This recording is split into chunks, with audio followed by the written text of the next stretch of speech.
இது பீகார்ல நடந்த ரொம்ப ஒரு கேவலமான விஷயம். ஒரு தாத்தா அத்தனை சின்ன குழந்தைங்க முன்னாடி இந்த செய்கை செய்யும் போது அந்த குழந்தைங்க எதை கத்துக்கும்? இந்த பீகார்காரங்க இப்படிதாண்டா அப்படின்னு சொல்லிட்டு நான் இதை கடந்து போக விரும்பல. ஏன்னா மொத்த இந்தியாவோட செக்ஷுவல் ஐடியாலஜியை மாறிக்கிட்டு இருக்கு. நம்ம தான் இந்தியாவை பாரதமா தான் சொல்றோம். நம்ம தான் ஒவ்வொரு நதிகளுக்கும் பெண்கள் பேர் வச்சிருக்கோம், கங்கா, யமுனா, சரஸ்வதி. ஆனா நம்ம பெண்களை நம்ம கரெக்டா மதிக்கிறோமான்னு கேட்டனா ஒரு பெரிய கேள்விக்குறிதான் வருது. இந்த வயசான தாத்தா எல்லாரும் அதுல நிறைய குழந்தைகள் இருக்கு, அத்தனை பேர் முன்னாடியும் ஒரு போஸ்டருக்கு இந்த மாதிரி கேவலமா செய்யறதுக்கு யார் தைரியம் கொடுத்தா? அந்த போஸ்டர்ல இருக்க பொண்ணுங்க, டான்ஸ் ஆடுற பொண்ணுங்களா இருந்தாலும் இந்த தைரியம் யார் கொடுத்தா? எல்லாரும் முன்னாடியும் இவ்வளவு கேவலமா செய்யற தைரியம் யார் கொடுத்தா? யாருமே தைரியம் கொடுக்கல. ஆண் சொல்ற ஒரு திமிரு.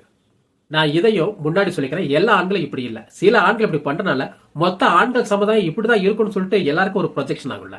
எல்லா ஆண்களுமே இதே மாதிரி காஜி வெறியில சுத்துற மாதிரி தான் தோணும் எல்லாருக்கும். இந்த வீடியோ பயங்கர வைரலா போயிட்டு இருக்கு. மத்த கண்ட்ரில இருக்கவங்க எப்படி தைரியமா நம்ம நாட்டுக்கு வருவாங்க, அதுவும் அவங்க பொண்ணுங்களை கூப்பிட்டு. இந்த மாதிரி கேவலமா செய்யறது வைரலுக்காகவா இல்ல உங்களோட தாட்டை இப்படிதான் இருக்கா?